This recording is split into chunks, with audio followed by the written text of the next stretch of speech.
ideas you're speaking about would result in a stable government?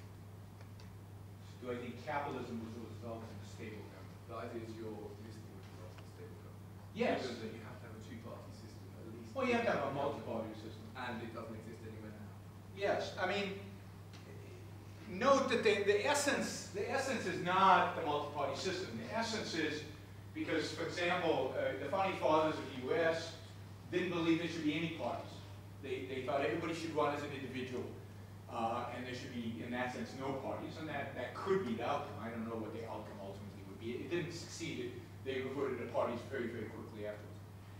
Yes, but I think if you define government clearly, the role of government clearly, you define what it's supposed to do, you put the boundaries on it very clearly and unambiguously, and unfortunately the American Constitution has a lot of ambiguity in it, at least to our modern reading of it, then there's still room for debate and discussion. For example, how do we apply ideas of property rights to the internet?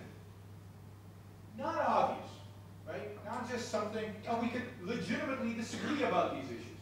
But the principle is applying the concept of individual rights to the internet. And the principle is non-initiation of force. And now we can have a robust political debate about how we do that and what's the right approach and so on, under those parameters. Now, will politics be a big deal?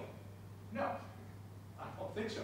I don't think politicians will be that interesting of a profession or that important of a profession, because I think that the government will do very little.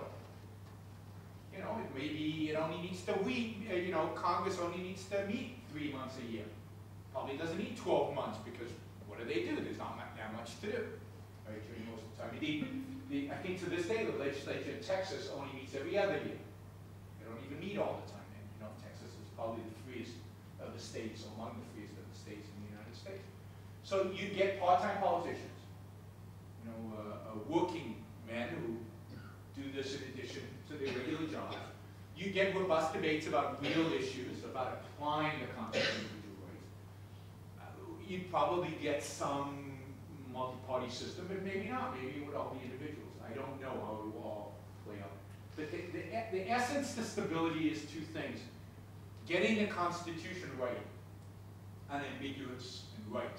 And second, having a culture in which that Constitution, that people believe in that Constitution.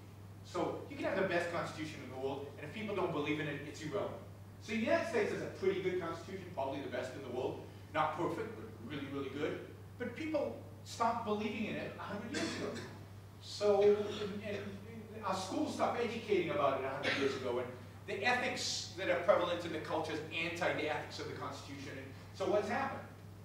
The Constitution is slowly being chipped away and eroded at, and the Supreme Court keeps ruling against what the true nature of the Constitution is, because they don't understand it, because they've lost the intellectual path back to what the Constitution really meant.